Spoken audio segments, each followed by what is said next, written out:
Good evening and welcome to week 5 of FOLA and the Garden Trust series Why So Special. I'd just like to add a few housekeeping notes first of all. So we're recording the talks, a little pop-up box asks for your permission, so please press go, got it or whatever if you're happy. During the talk, please mute your microphones and shut off your cameras so as not to distract the speakers and help reduce bandwidth. Please use the chat box to submit questions. These will be asked at the end of both talks, and Helen Brown will be managing this.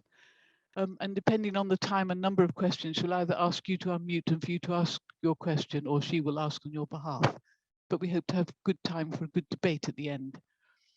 So we've invited a range of wonderful speakers to focus in detail on each one of the post-war designed landscapes and gardens added to Historic England's list last year. Our objective with these talks is to raise awareness about the work, ideas and thinking of the original designers and how these sites are now looking, to see what we can learn from this and take forward, to find out more about the relevant archives and where they are, and what makes these places still so very special. We also wanted to know about these places from an alternative perspective. So for most of the talks, we have 2 speakers, each time it's different. We're on week 5 and in the middle of commercial landscapes. So in this series, we've looked so far at 2 sites in the west of London. Stockley Park, that massive land reclamation and earth moving project that involved a multidisciplinary approach with 3 related outputs of golf course, country park and the new American style business park. Then Broadwater Park, just a few miles away on a smaller scale, and a close landscape architect contractor relationship developed for the design and implementation of the landscape to offices and warehousing building, also on reclaimed land and in the green belt, but the site now suffering from some underfunding and an uncertain future, perhaps. And today's talk takes us to northeast England, to Darlington in County Durham, and Dan Kiley's landscape for an engine factory. So I'm delighted to introduce Jane Amidon, former studio associate at Dan Kiley's practice. She co-authored with him in 1999 the monograph on his complete works and is now Professor of Landscape Architecture and Director of the Urban Landscape Program in the Northeastern University School of Architecture in Boston, and is still writing and researching. So Jane, the screen is all yours.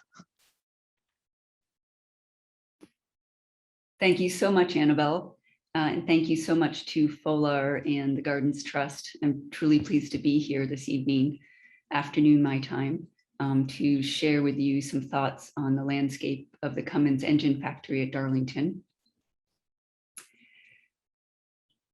The factory was constructed between the period of 1964 to 66, relatively rapidly. It's located along Yarm Road, which, as I understand, is on the outskirts of Darlington in an area that's now primarily industrially developed. And you can see the primary factory site here for the engine components building, with Yarm Road running along the northern boundary of the site. Originally, it was purchased by the Cummins Engine Factory, which is based in Indiana, in the US, as a 50-acre parcel, so encompassing all of this.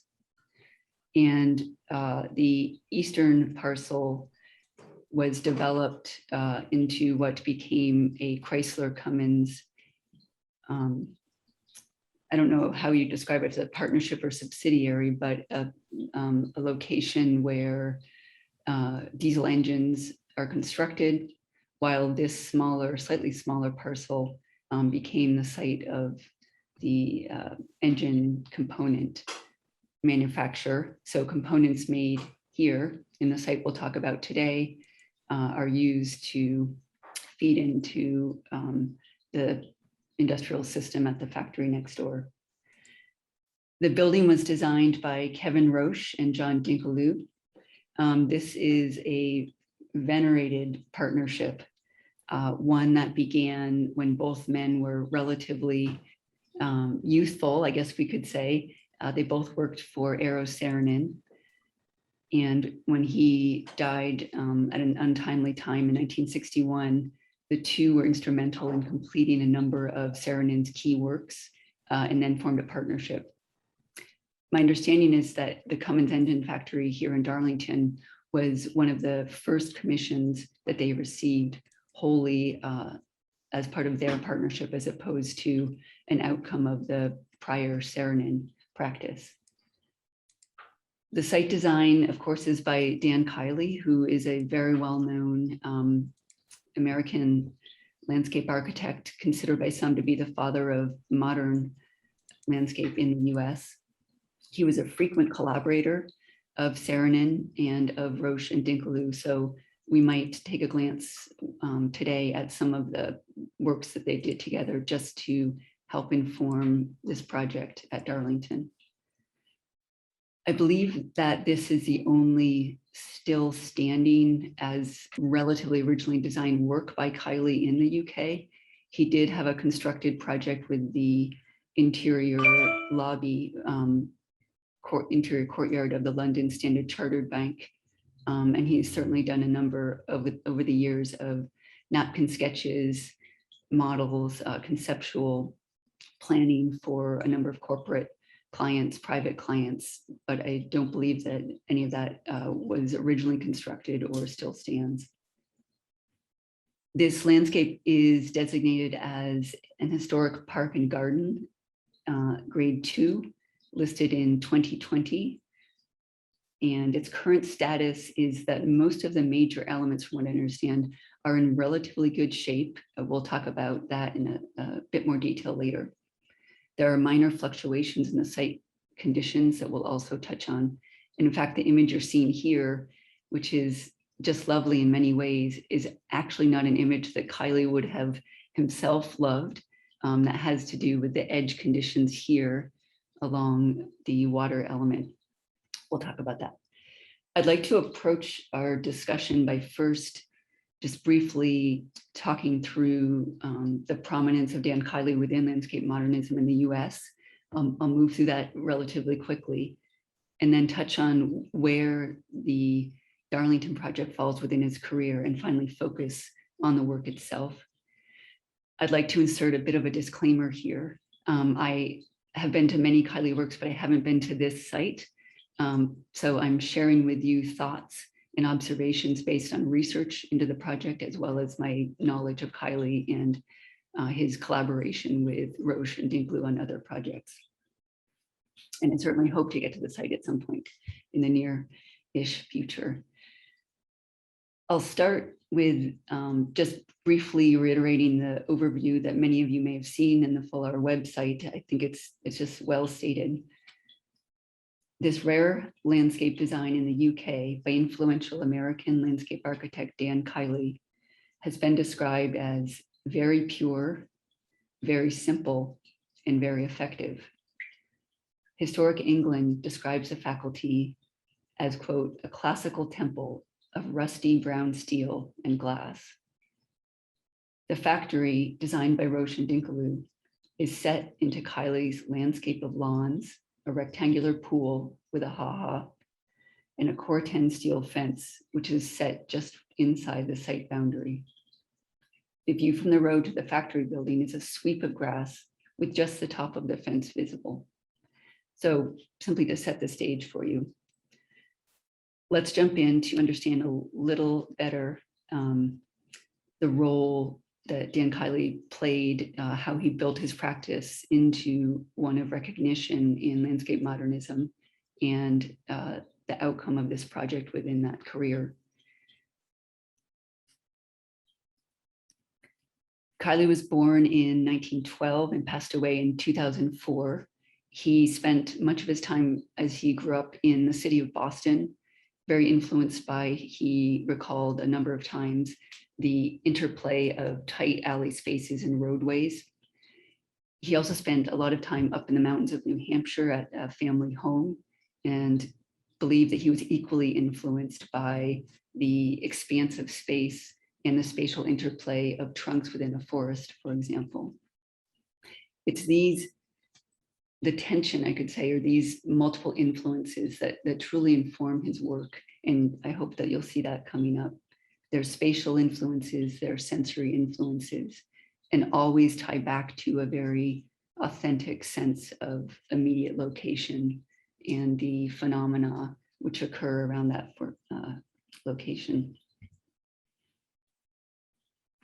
Kiley's early training in landscape came through an apprenticeship with Warren Manning, who was a co-founder of the American Society of Landscape Architects at the turn of the century.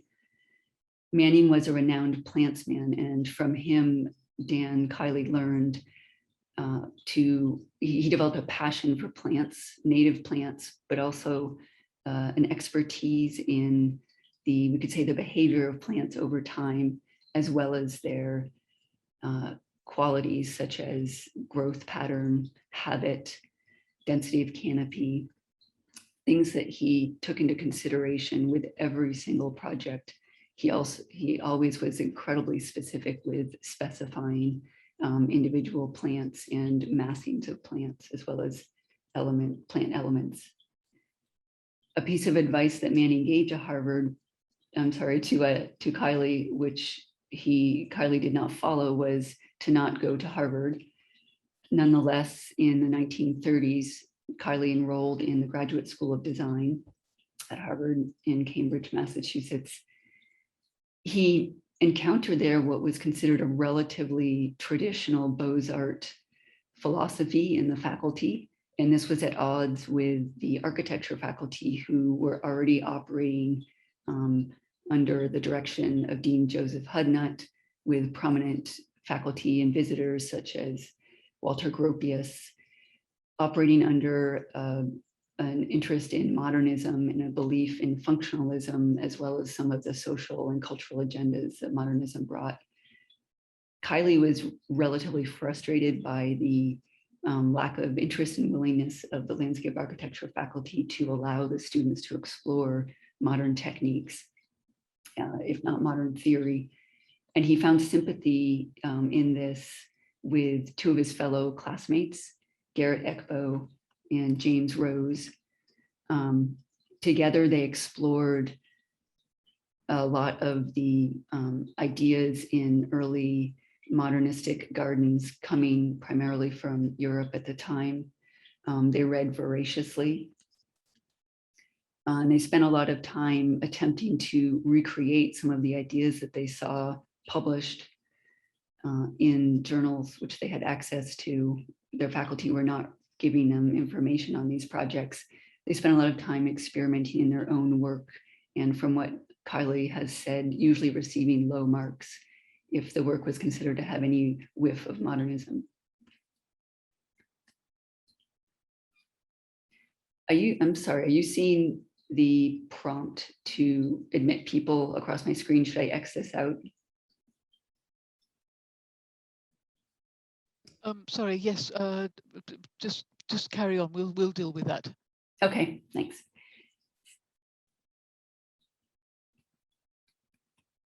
One practitioner who really crossed the boundaries between architecture, urban planning, and landscape that was particularly influential to Kiley and his classmates, Eckbo and Rose, was Christopher Tunnard. And in particular, Gardens in the Modern Landscape, a publication by Tunnard, was something that I think became a bit of a Bible for Kiley and his classmates, influencing not only the scale of the residential garden, but beyond, seeking some of the ideas that Tunnard promoted, applying them in their own budding practices to a new consideration of urbanism, a new consideration of the rural and what they called the primeval or less developed landscape.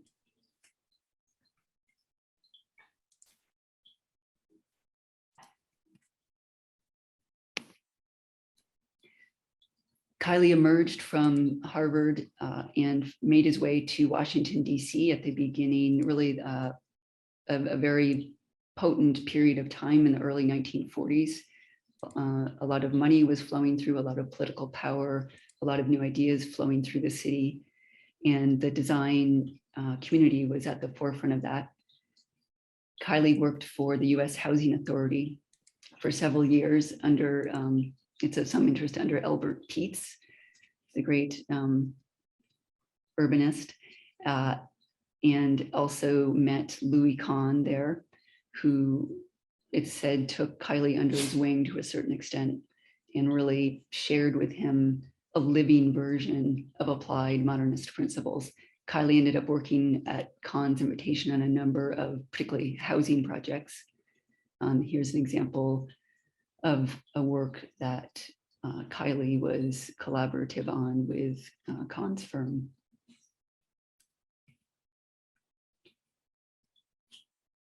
Coming out of his relationships that he had built in Washington with some of the young modernist architects there, also including Saarinen in addition to Kahn and others, Kiley entered into the military and was eventually sent with the Office of Strategic Services abroad. He happened to be in the right place at the right time, I guess we could think about it in that way, and became the design and managing architect overseeing the construction of the Nuremberg courtroom. Most influential to his practice, it turned out, however, was the travel that he was able to do in association with that project, as he helped scour the region for materials that could be used for the courtroom.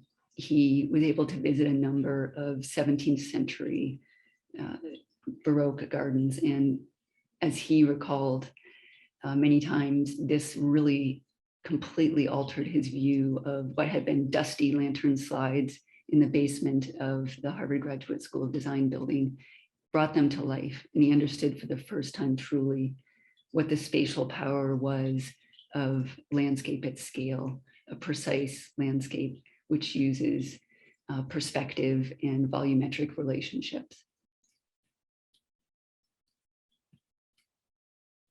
One of the gardens that he spoke of often here in Hanover was particularly influential to him, although the Kiley office records and many of his personal slides were sadly burned in a fire a number of years ago. I remember very much he would often pull this slide out, or several slides like this, and point to the interplay of trunks in their implication of a spatial volume and the way that one might move through it, the way the view might change as a basis for approaching a given project. In the early 1950s, Kiley moved to Vermont with his wife. There they brought up a family of 8, and there the Kiley practice expanded to quite large, with a number of key partners, including over time Ian Tyndall and Peter Kerr Walker. It became a training ground and was run very much on the talents and ideas of a number of major associates, including, I don't know if any of these names will ring a bell for you, but key figures in landscape architecture such as Henry Arnold, Joe Carr, Cornelia Oberlander, Peter Schout, and others. For a while, it was hard to walk into any room, any association of landscape architects in the US, and not find somebody who hadn't passed through the Kiley office. Kiley really cultivated a seamless lifestyle. He didn't make a major division between his home life and his office life, flowing in and out of both, cross-country skiing from one to the other, returning home for lunch with his pen and hand, and returning to the office after lunch with a great idea that would solve all the design problems in a given project.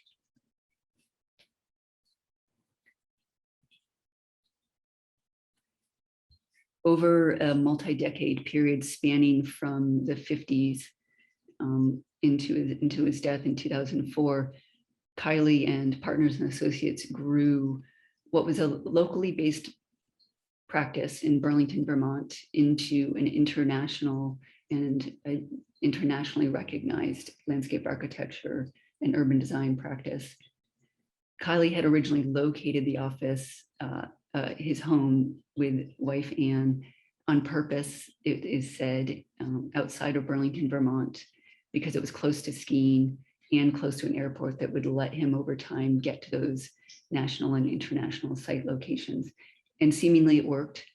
It allowed him to exist close to nature, which was an essential nutrient to his mind and his creative spirit. At the same time, it allowed him to collaborate readily with leading architects and others across the country and the world. During this period, he deepened his collaboration with Eero Saarinen, who he'd originally met in Washington, D.C., and produced a number of works with other now leading modernist architects, Ed Barnes, Harry Weiss, SOM, Harry Cobb, IMP. He received numerous awards, was elected to the National Academy of Design in 1963, received a National Medal of Arts in 1997, which is the highest honor given for achievement in the arts in the US. I'd like to show this slide to underscore again the importance of the time spent in Europe and exposure to those 17th century gardens that Kiley experienced. We can see in the top image an example of work that he produced before that experience. It contains modernistic elements, not cohesively organized or ordered, perhaps one could say. And below we see an example of a residential project, which following, of course, a typical period of maturation in any designer's outlook, but specifically that exposure to historic gardens that really helped him shift toward the use of order in the landscape as a way to bring forward the ephemeral experience that he sought. We'll talk about that a bit more. The result is has been termed many things in describing Kiley's work, but modern classicism is a term that comes up frequently. Non-hierarchical, non-symmetrical, overlapping volumes are something that you see in much of his work. You often see spatial volumes extending from architectural anchors, allowing interlocking program to occur from interior to exterior or across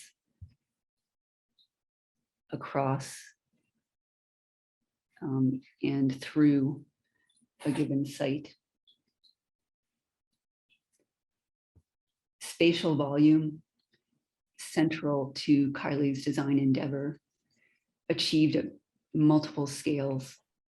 This notion that articulated space was not static or compartmentalized, but could open and unfold as one moved through it was at the core of his work. He often spoke about the idea of flow. We can see that again here.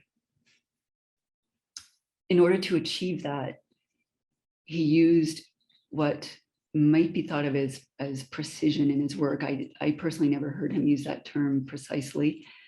He often used the term architectonic, by which he meant something that was highly articulated, despite the fact that, say, an allée might be composed of trees which grow through time, which have seasonal effects. Overall, seen as a whole and experienced in motion by the eye, by the foot, one can understand a certain crispness and cohesiveness to the element as a whole. Another way that he achieved this was through precision in the placement of his elements, particularly planting elements. And he was somewhat famous for putting trees rather closer together than other designers might, and rather closer to structures than other people might. But he felt that that was what would energize the spatial relationships and be more legible over time. Out of this, he developed through his career a fairly recognizable language of design elements, allées, bosques, hedge segments, the use of planes, whether a tapis vert lawn panel or a plane of water in a reflecting pool. These are aspects which he turned to again and again at a variety of scales, never in a cut and dried way, never formulaically. This was incredibly important to understanding his work, always in response to something specific in the context, the regional climate, the climate's interests, the specific requirements of the program. Actually, I guess I'll return to this just a moment to note that because of this contextualization of the work, you'll often see his elements play multiple roles. For example, here at the Miller House, the honey locust LA was originally conceived of as a way to mediate the setting sun, the western sun. The west is here in this image. Yet at the same time, of course, as it ran across the front of the house, it provided a spatial framing. It provided a moment of tension between the anchor of the house and the movement of the site.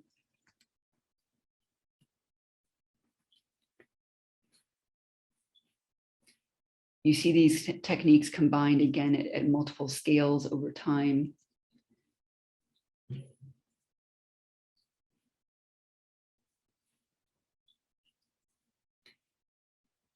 A note about his use of figure. I think it's easy to look at the crispness of the elements and their placement in Kiley site design, having, if one has never experienced it, and believe that the edges are very perceivable. But his intention was that there would be a sort of perviousness, a permeability to the view and to the spatial volume that would allow the figures to be alive in time, be alive in seasonal values, be alive in daily values. So we might look at this honey locust LA yet again and say, well, not only is it something playing a fairly pragmatic role within the site design, shading the house proper, not only is it a spatial element, but it also is a work of art of a sort, something that catches the light, casts shadow in a certain way, and the intentionality of the ground plane material. Here, the loose stone with the placement of the trunks is very present. We can see that idea of the use of figure and phenomena together, one acting as an armature for the other, again and again throughout his work.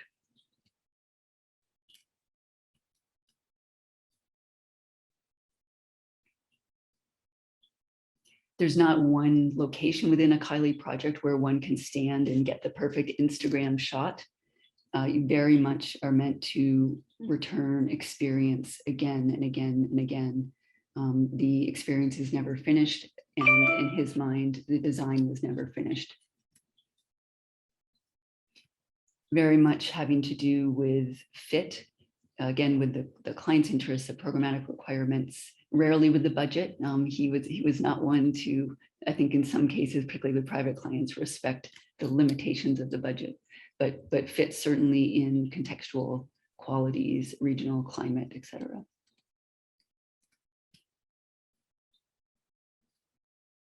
An example of that here at Fountain Place, which was led in project implementation by his partner, Peter Kerr-Walker, and a hot, dry, urban bounded site. Kiley, in conversation with the architect, Harry Cobb, claims that he said, people will walk on water when they're here. What is the antidote to this hot, dry city for the urban worker, the urban dweller, is cascading water. And he was able to bring that to fruition.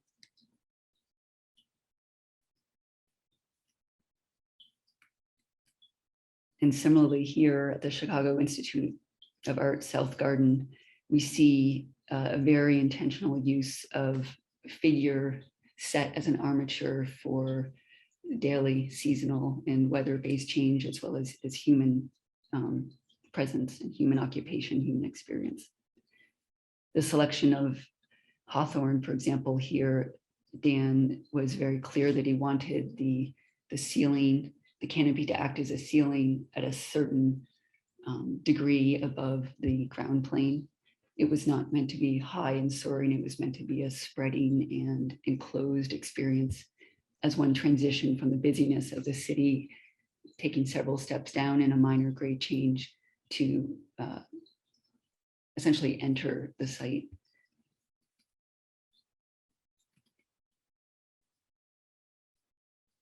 And similarly here at a smaller scale.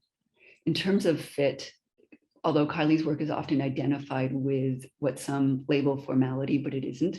It's that interplay of figure and phenomena, or classic elements. His work is often identified with, perhaps more appropriately. He was never afraid to explore and use alternative figurative language if he felt the situation called for it, the client's interests called for it. And you can see a contrast here between two projects designed around the same time in which he used very different language. So just briefly, we are going to get to the project at hand, I promise you. Just briefly, I think we can understand that this common language of elements that Kiley used, experimented with, explored with through time, was implemented in relatively diverse ways, depending on the scale and the typology of the project. But you will recognize the consistent, comprehensive vision and the sense that there are parts to a whole in his work. So from an urban scale project, such as the competition that he was awarded with Eero Saarinen's team, a young Dan Kiley joined it, and the project did not get built exactly as the competition called for, but you can see here an early use of allées, not restricting them to a linear gesture, really understanding that they can be used to embrace the base of the arch while pushing people throughout the site.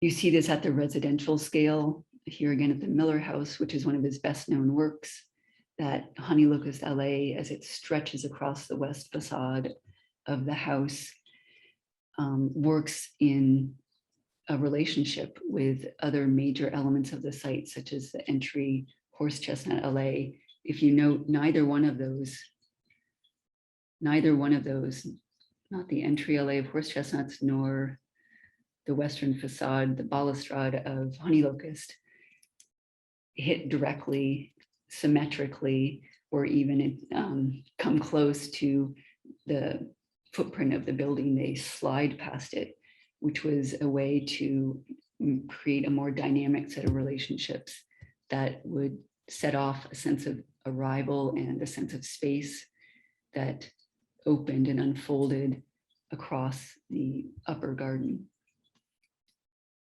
So you see the same kit of parts deployed at a scale appropriate to a residential. Here, Fountain Place at a corporate level, we see the use of many of the same elements, a grid of old trees, cypress trees set into that cascading water that you saw earlier, and the institutional scale at the Milwaukee Museum of Art. Again, you can see the use of crisp hedge segments.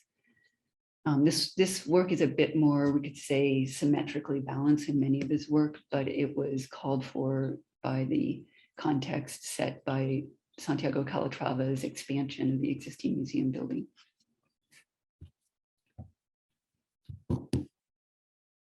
So moving forward, if we understand Kiley's approach to designing the landscape, I'd also like to just reveal a bit more about his relationship to the owner of the Cummins Engine Company, J. Irwin Miller. J. Irwin Miller and associated family members were patrons of modern art, modern architecture, landscape architecture. They promoted the use of modern architects through a number of key commissions in the tiny town of Columbus, Indiana, starting in the 1950s onward. And the result, I'm sure many of you are familiar with this small town in the middle of the Midwest, but of great importance. The result is that it's a living archive of major and experimental works by key living and gone architects, landscape architects, designers, urbanists, artists. So Dan Kiley met the Millers originally through Eero Saarinen, and that client relationship developed into a very respectful friendship through the years. Kiley collaborated with Saarinen, supported by the Irwin family on a number of projects you can see here in Columbus, Indiana. But he also was either the lead landscape architect or a collaborator on a larger team for a number of Cummins Engine projects elsewhere through the country, including as the company expanded internationally, for example, to the UK, to the Darlington site.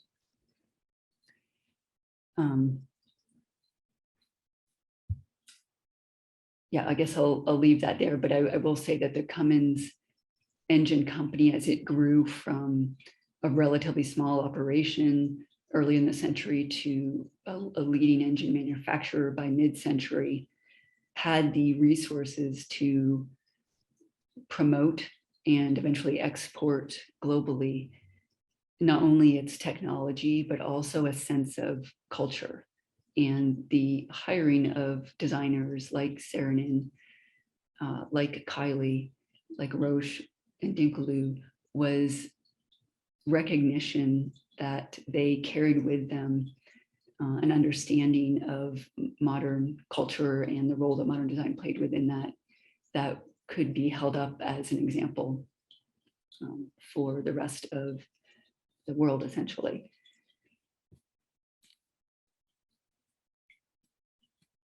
All right, so let's jump into our site at hand here. It is a relatively flat site, and as mentioned before, it was originally purchased at around 50 acres, which, let's see on this aerial, is this zone here. The Cummins Chrysler plant is in the foreground, unfortunately, for this view, but it works. And the building and site that we are talking about today is this parcel here.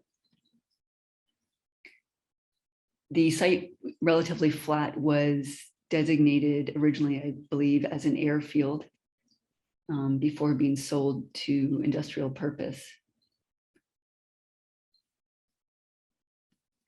Major landscape elements of the original design include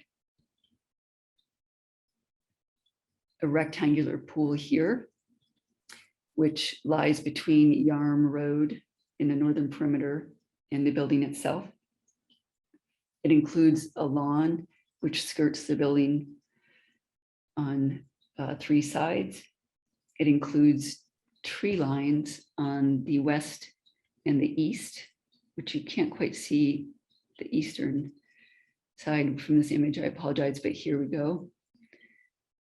And it includes a ha-ha with an embedded cor-ten steel fence, which the ha-ha extends around the west and north faces of the site, while the cor-ten steel fencing goes around it more completely. And the fencing and the ha-ha meet here across this face. We'll get some closer images of that.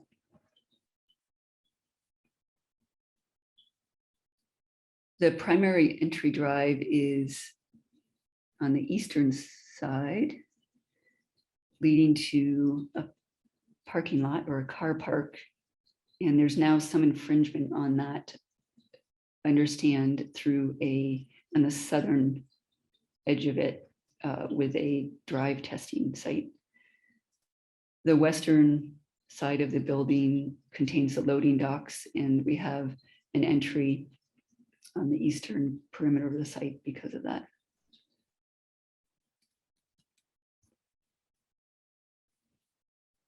Like his mentor, Eero Saarinen, Kevin Roche was known to some degree for flexibility in his design. And that may be one reason why the Kiley practice and the Roche Dinkerloo and prior to that Saarinen practices got along so compatibly.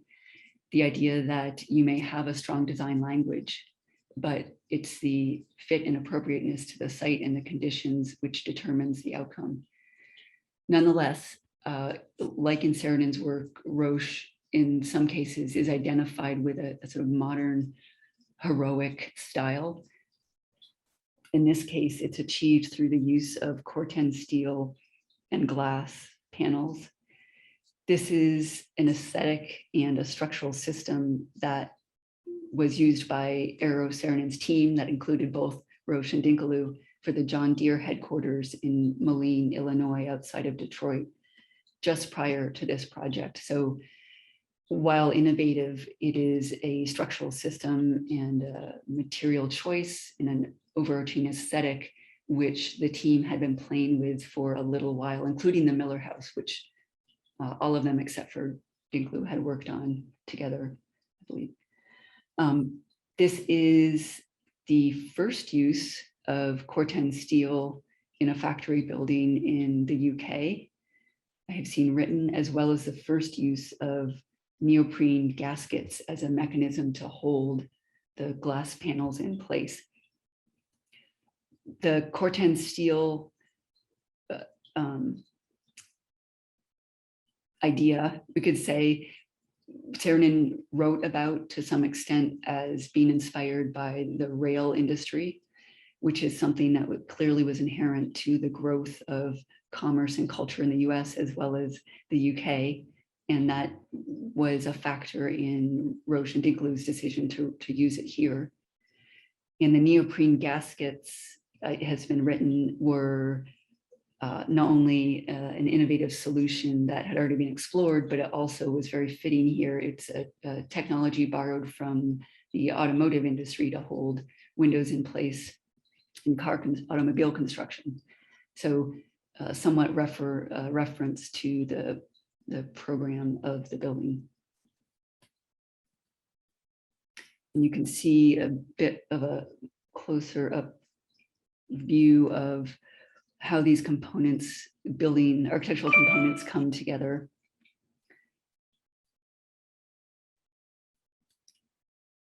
Creating a level of transparency between the interior and the exterior. Overall, the building has a rectangular footprint. It's just under 160,000 square feet, single story, flat roof. The roof extends beyond the envelope of the building. You can see that here, as well as the plinth, creating not only a pocket of space here as transition, but a gesture towards the flatness and expanse of the landscape.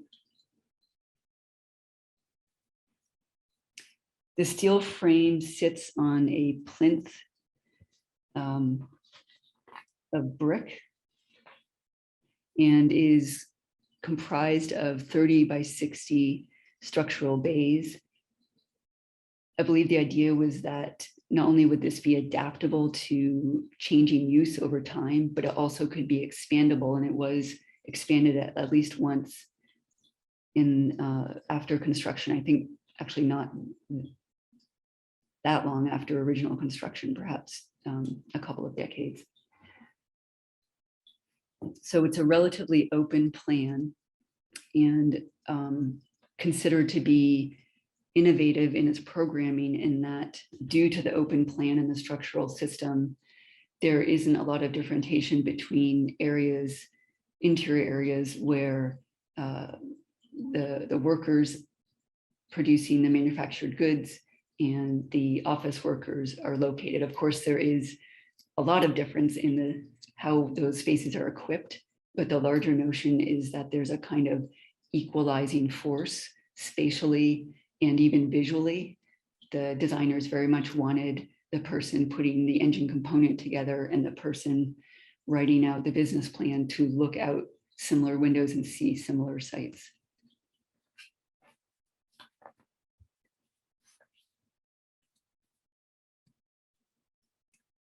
Back to this plinth for a moment. It's something that seems like a minor detail, but it actually was quite an important signature detail to the Saarinen, Roche, Kiley lineage. You see a number of their works employing the extension of the overhead plane transparency of the vertical plane, extension of the underfoot plane, changing material, of course, from a harder floor scape to a softer groundscape, but doing that transitionally. An example of that is at the Miller House, which the three collaborated on under Saarinen's leadership. We see the extension of the roof plane, the terrazzo floor plane, and I apologize, I'm realizing now this isn't the best image to illustrate this, but we can kind of get it. Kiley intentionally planted around much of this extension a panel of vinca minor, knowing that it would grow to a certain height and also could be clipped as necessary to literally extend the height of the terrazzo plane out up to 25 feet off the face of the house. On other sides, it's a more abrupt stop to that spatial transition with the clipped hedge. But I think you get what I mean.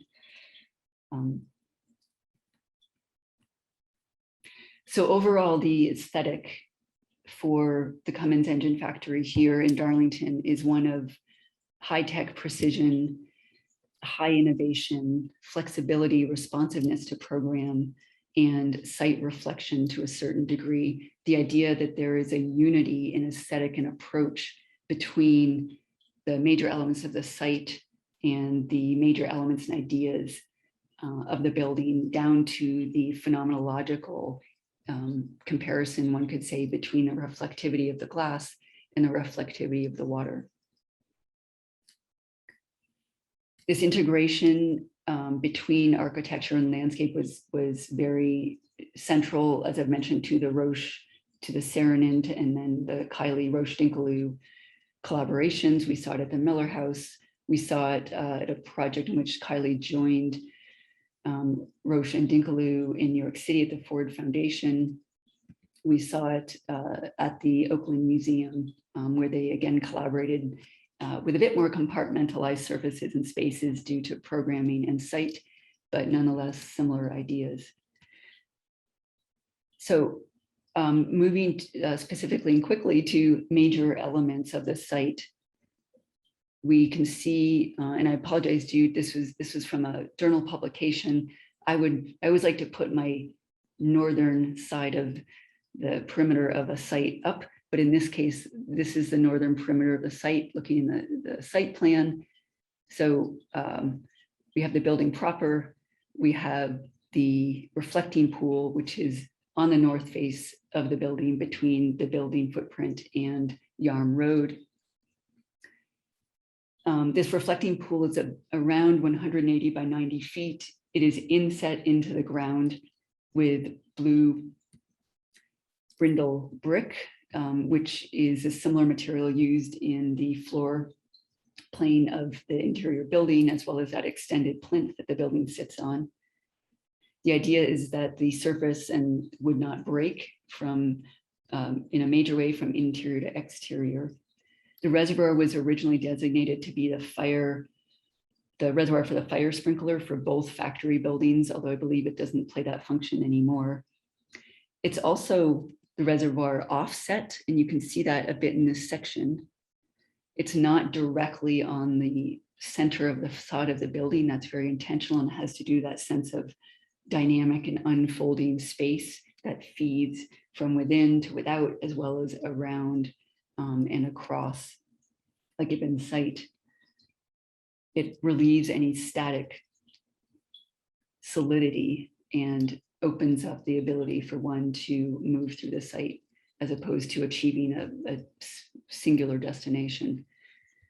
Also protected, in addition to the building and these major landscape elements, is the chimney here, which in learning about this project, I really consider it's less of the architecture and more a site element. And you'll notice, for example, that the pool, the inset pool, while not symmetrically centralized on the facade, is quite dynamically, beautifully balanced with the verticality of that chimney. The entry pool is a visual signal to the status of the corporate enterprise that's happening inside. This isn't any old factory building. It's the Cummins Engine Company. So there's a language expressed in the clarity of materials and their precision, both in the architecture and the pool, that is very intentional. It creates an arrival experience. And the pool is also, I want to reiterate, not currently looking the way that Dan Kiley would have wanted it. He would have wanted to retain that very crisp original edge. But as the water table has risen in this area, I believe due to overall development, it's caused sedges and reeds and other species to start to grow around the edge of this pool. I'll just point out very briefly that there's many similar tactics between the use of that pool and, which looks more central here than it actually is or was before it was demolished, at Lincoln Center in New York City, which Kiley worked on also in the 60s. Just briefly, trees are, of course, a primary element spatially and organizationally in any Kiley project. And here at the Cummins Engine Center, we see them used in three primary ways. One as site edge with a poplar line running on the east and west perimeter of the site. This creates two scales. Pop back here. One, the immediate scale of a curtain to the adjacent land uses, but two, it also acts as a framing device for the jewel of the building in the center, or not quite center. We also see pairs of trees used overall in a double line or a curving alley across the front. I believe that these are linden or lime trees, although I couldn't find that on a planting plan. The view through this arcade from the road, from the bike path, from the embankment on which the bike path sits, across the ha-ha and the cor-ten fence to the front face of the building is meant to be framed in an intimate way between pairs of trees, but also framed in the longer view, understanding the whole curving alley as a singular element that works at the scale of the two lines of poplars along the east and west of the site. There are also rows of trees set in turf, which create a smaller human scale in the parking area. Very common Kiley technique. You see him use it again and again in larger civic and institutional public and urban projects. Overall, then we get a sense of nesting, which is then reiterated by the sunken ha-ha, the fence which runs through the ha-ha on the front or northern face of the project.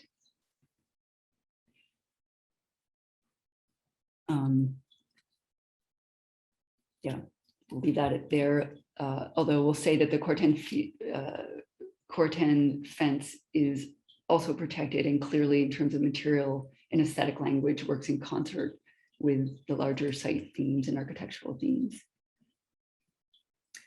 This use of the cor-ten steel fence is unusually pervious, we could say, for a site boundary. And I think there are lots of reasons for that, including the use of the site.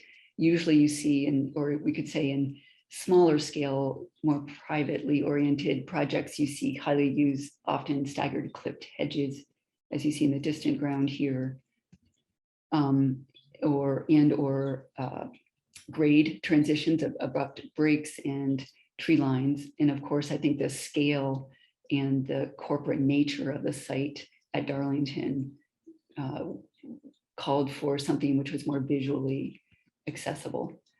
Okay, wrapping up here.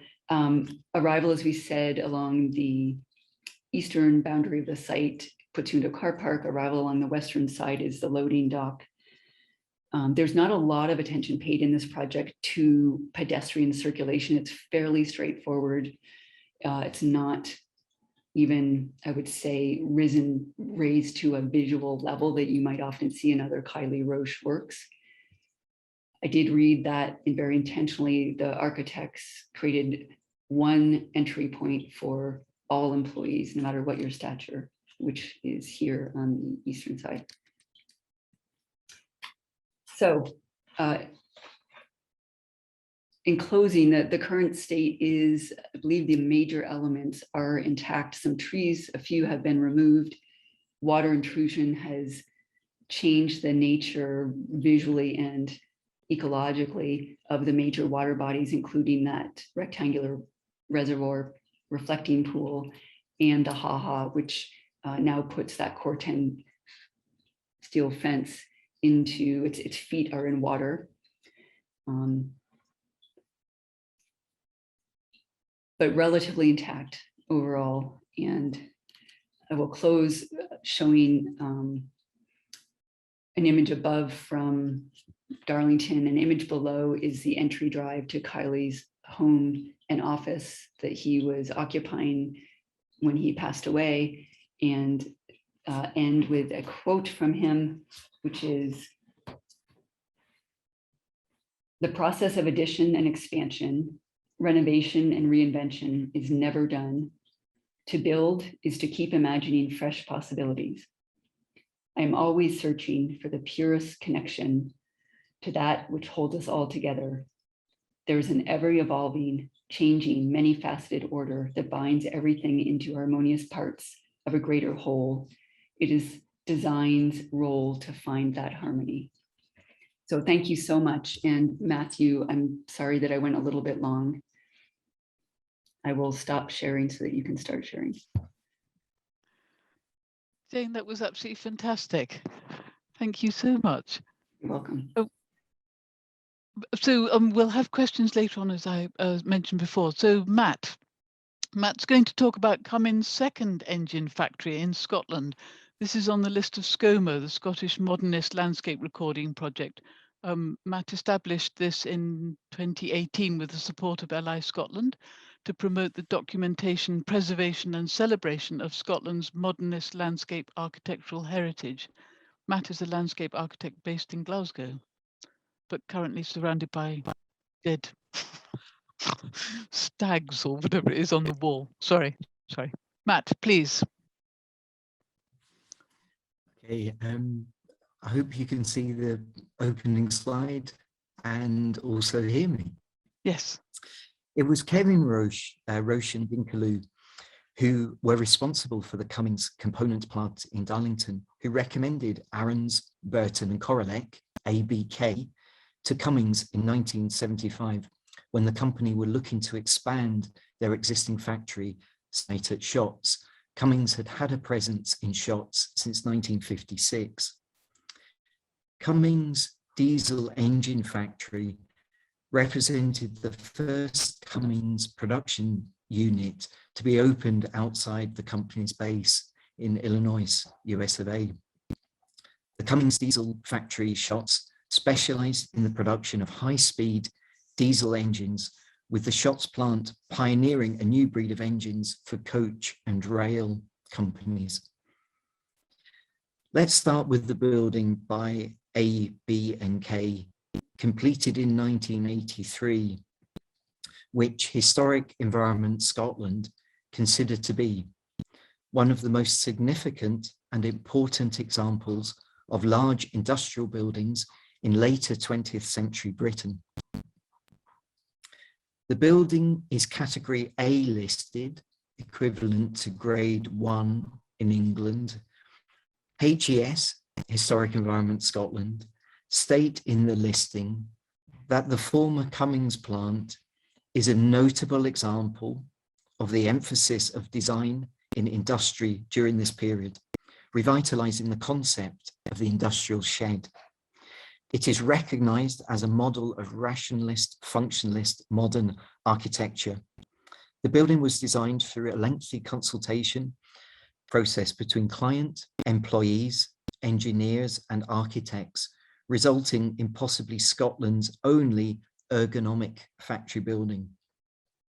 The landform seen through the building window are known as bings in Scotland, or slag heaps elsewhere in the UK.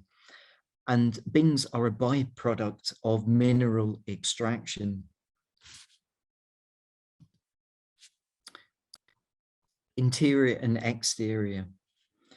What I love about the architecture of this building is the deployment of canary yellow, On the left, it's used to pick out the 3 chimney stacks and the coal silo. On the right, that colour is taken internally, here picking out chimney flues. And into the cafetiere, where the chairs were picked out in yellow, and even into the administrative offices, where right down to the letter trays, which were canary yellow. 2 aerial photographs of Cummins Engine Factory shots. What I'd like to bring your attention to on the left hand slide are these geometric landforms, which are also depicted on the right hand slide as well. These aerial images also show the elevated walkways from the staff car parks, and these walkways were how the staff entered the building.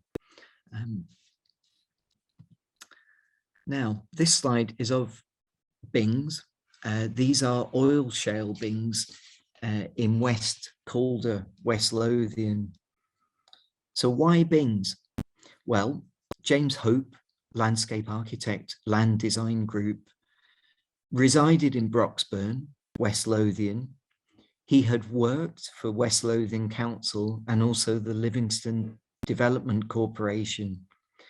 Therefore, the landscape of the central belt in Scotland, which is typified by bings, was familiar to James Hope, if not embedded in his psyche.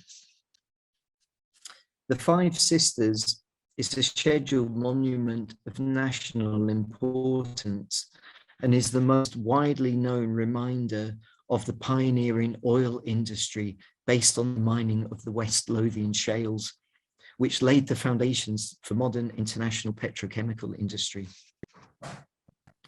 The image on the left is a coal bing within a mile of the factory site at Shotts. And the image on the right are one of these pyramids or geometric landforms from eye level, which you can see, I hope, there's a direct correlation between the form and scale of the coal bing and the pyramidical landforms which James Hope implemented at Shotts. The next couple of slides are then and now images. The image on the left from 1998 is of the factory as it was at that time. The image on the right was taken last week. Again, 1998 on the left, with a right-hand image from the present day. What you're seeing are those beautiful sawtooth architecture, and the precision of what was happening internally in the factory is represented in the architecture and in the landscape. Another view of that sawtooth roof form. And again in 2009 on the left, and present day image on the right. The present day situation isn't a great one, as you'll see. The factory closed in 1983, so was only in production for 15 years before it was closed. And whilst it has had uses since then, it has lain derelict for at least the last 10 or 15 years with no use, no particular function. And we're starting to see the demolition contractors moving in and the landscape being erased. So that's a view of the landform with the factory in the background. And as you'll see from the image on the right, the present day custodians of the landscape are a grazing flock of sheep who are doing rather a good job of maintaining the grass sward, but not the soft rush, which has now moved in to clothe the otherwise what were crisp and pristine landforms.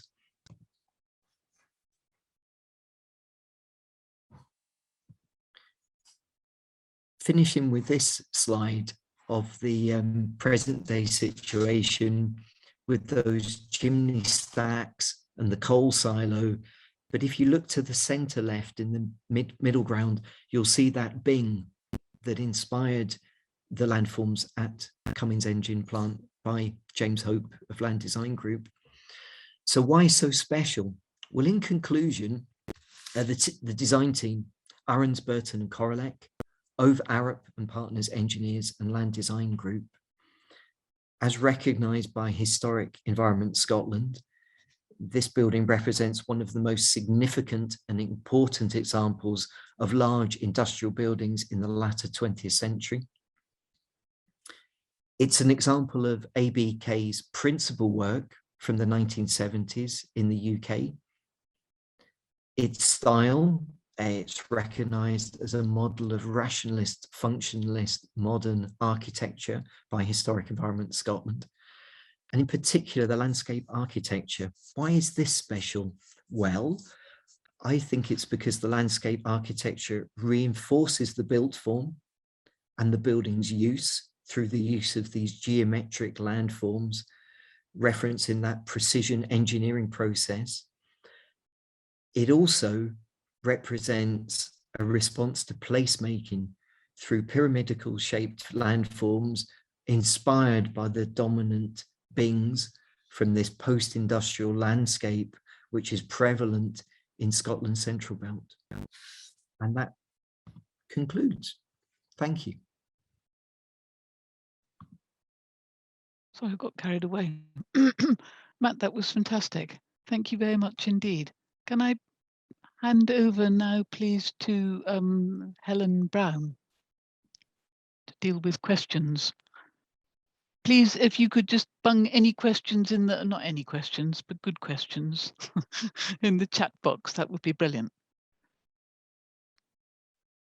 Hi everyone. I'm just going to read out some of the questions for Jane. There's lots and lots of very complimentary remarks about both talks, and I think one of the first questions is that Jill Sinclair asked if Dan Kiley actually visited the site in Darlington, and then the next one would be, right, if you could just answer that one. Oh no, there's another. Helen, I'm so sorry to interrupt. We can only just hear you. Right, sorry. I'm going to sit closer and shout louder. Is that any better? Is the volume on my mic better? A bit better, yes. Thank you. I'm sorry. This I've got it up. I can jump in. I wish that I could answer that definitively. I will say that Kiley always jumped at the chance to travel, to see sites and understand them on a personal, perceptual level. However, when I saw your question in the chat, I looked through the list of projects, over 1,300 works through the span of his career, and the year 1964, when this project Darlington is noted, was one of the very busiest years in the firm. That's when they had multiple partners and key associates. So I like to think that Kiley would have gone there, particularly with a favorite collaborator like Roche and Dinkerloo. However, it could be that a key partner or associate went instead. I will endeavor to find out and somehow send it to this group. That's a really interesting question. In general, yes, he always, when he could, went to a site, absolutely, to understand it before designing. I'm going to ask another question around that. The subtlety of the line and the visual combinations are so carefully calculated. You can see that, you know, the photograph you showed of the entrance gate that was transparent and the lower cor-ten. It's just absolutely everything has been really carefully, visually, in 3 dimensions, planned. And I'm sure, just given that and the kind of subtlety and simplicity of the design. It's almost like you couldn't do something like that without really having a massively, massive surveys and really careful site observations to create that impact. Really stupendous and so simple. Thank you. Right. The other questions from Annabelle actually is about, was Kiley involved with EFLA, and did he mix with European landscape architects? With the International Federation? Yes. No, but nothing against IFLA. It was because he also wouldn't interact with the ASLA in the US, Right. CSLA in Canada. He was somebody who believed that, I think he believed that he was a creative spirit that did not need to be professionally defined. And in general, he seemed to avoid professional organizations. That said, I think particularly later in his career, if he had an invitation to say a school for a keynote lecture, he would sometimes fulfill that. Or I remember at one point in the late 90s, he received an invitation from RIBA and he didn't make it, but he was planning to speak there. So depending on the caliber of the association, he would tangentially and temporarily become involved, but he was not a member. Although of course he had to be licensed through a parallel process, but different than a membership organization. Thank you very much. I think that's the concept behind the factory having one entrance for all staff, the link between the floor and the building and the not the landform, but the flatness of the side. And there's a kind of social democratic ethos within the architecture and the landscape being for everyone. And I think that's something that we don't always talk about in modern design, the kind of ideas encapsulated in equality and it, can't say the word anyway, but that kind of feeling is very prevalent in particularly the industrial landscape. I think I think. Oh, I'm so sorry, Helen. I didn't realize you weren't finished. No, I finished actually. Thank you. That's such an important point, and I'll speak to it only from the Kiley perspective, but in modernism in general, the notion that there is a social agenda underlaying design and planning decisions is very contested, very central. In Kiley's work, you can see that writ large. For example, here with a extremely well-funded corporate project, the symbolism of a single entrance and the symbolism of the transparency and the open plan between the laborers and the office administration is so explicit, yet Kiley would jump on the airplane at the end of that day and fly to a private residence that he was designing that used an incredible amount of resources and wealth to produce for the benefit of a very small group of people. So I think that tension that existed in modernism through mid-century very much existed in Kiley's work also, but particularly in civic and institutional work, we really see the idea of equal access being a design, very present in the design, absolutely. Thank you very much. I think could we go to Ed? And it's something that you've put up actually, Ed, is about some of the problems with the use of monoculture and spacing of trees. Would you like to expand on that? Yes, I can't. Oh, here we are. Yes, great point.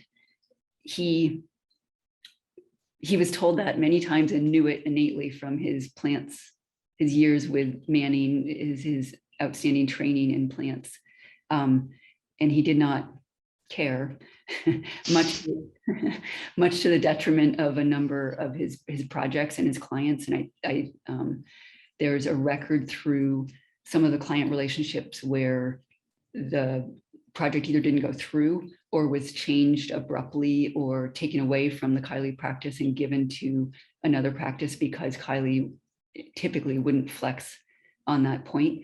An example of that is the archway grounds, the Jefferson National Expansion Memorial, the Saarinen Arch, that took decades to actually construct because the choice of plant materials of trees was so argued over. Kiley wanted tulip poplars in that grand allée, the catenary curve going up to the catenary arch, but the National Park Service didn't want to go with that species nor a monoculture.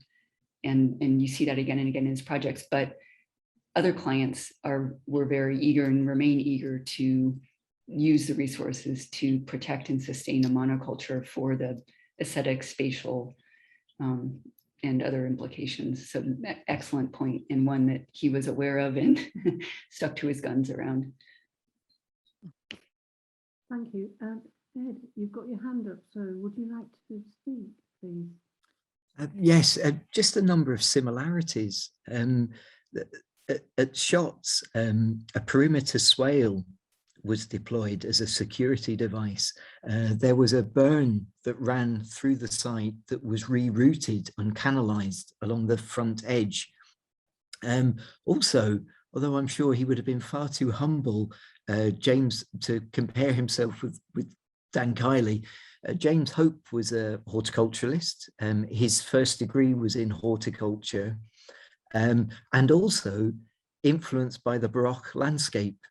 So I met with his friend, John Byram, when preparing for the talk. And I asked John who were James, or Jim, as he was known to his friends, who was James's influences? Were any contemporary influences, anyone he admired?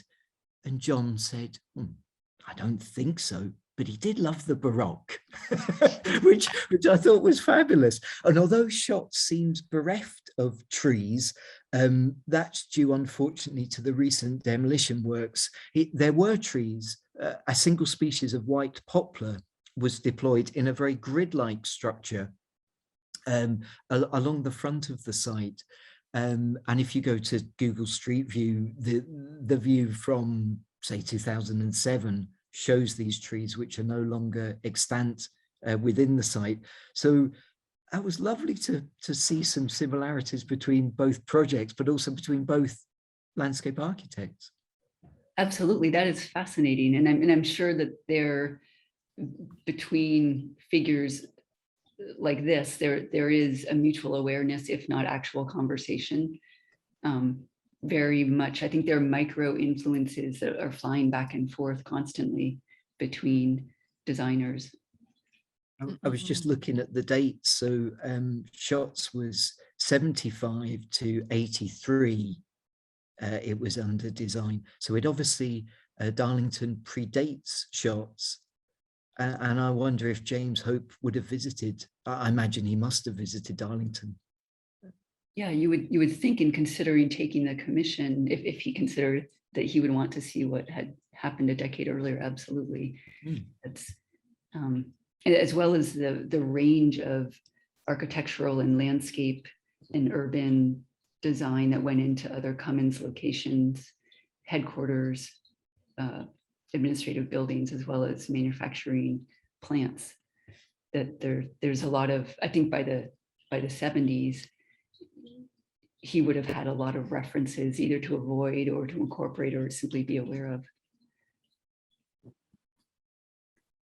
I'm just going to come to the idea of archives, and Jane, if you could first say a little bit about the Kiley drawings and the things that Fowler are looking to, and then if you could then talk about maybe James Hope and whether there is an archive of his work that's available.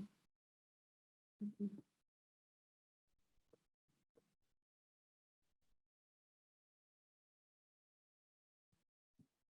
I'm happy. Oh, yeah. After you, Jane. I was going to say, I think that's a question for Matt. I'm sorry if I heard. Is it a question about an archive for Hope? Or is it an archive? It's a question about both designers. I'm sorry, it was a question initially about James Hope's archive, but also about, well, you mentioned a bit about Dan Kiley's archive, some of it having been lost, but perhaps you could just say a little touch more as well about that. Absolutely, thank you. So the office files, 60 years worth of office files in Dan's personal slide collection, unfortunately, had already been boxed and ready to go to the archives at Harvard, but were burned. But very fortunately, just a year or two prior, many of the project drawings, which had been deteriorating in a barn on the Kiley property, were finally given to the archive at the Harvard Graduate School of Design Special Collection. So a team was able to collect those, clean them a bit. They're now in a repository and can be requested. That not a lot of them are digitized, but you can request a digital scan of them. So drawings of many projects are accessible if you have time. But sadly, all the sketches, the correspondence, and Dan's personal influences that he captured through slides are gone, which is an incredible loss to the field and the scholarship in the field. Yeah, absolutely. And Matt, sorry, can you very briefly just say something about, in terms of land design group, so James Hope's practice was called Land Design Group. James passed away in 2016. My understanding, again through chatting to his friend and colleague John Byron, is that his work is held by his son for safekeeping, and it is my intention to write an introductory letter to James's son, introducing myself and possibly assist or offer assistance in looking through the archive and of the practice and its safeguarding and safekeeping for posterity. I'd like to know more about the man. I understand he collaborated with A, B and K on the British Embassy in Moscow. I understand they also worked on a hospital project on the Isle of Wight. So there's a wealth of work there to be archived and safeguarded. Fantastic. Gosh. I'm sorry, I'll bow out now, but thank you so much for all the really detailed responses and lots of things to think about, and really enjoyed seeing the stuff at shots. I drive through the area quite a lot, and it is quite extraordinary place, and suffers terribly from the deindustrialization of that part of the world, and yeah, so be interested to see what happens. Thank you again.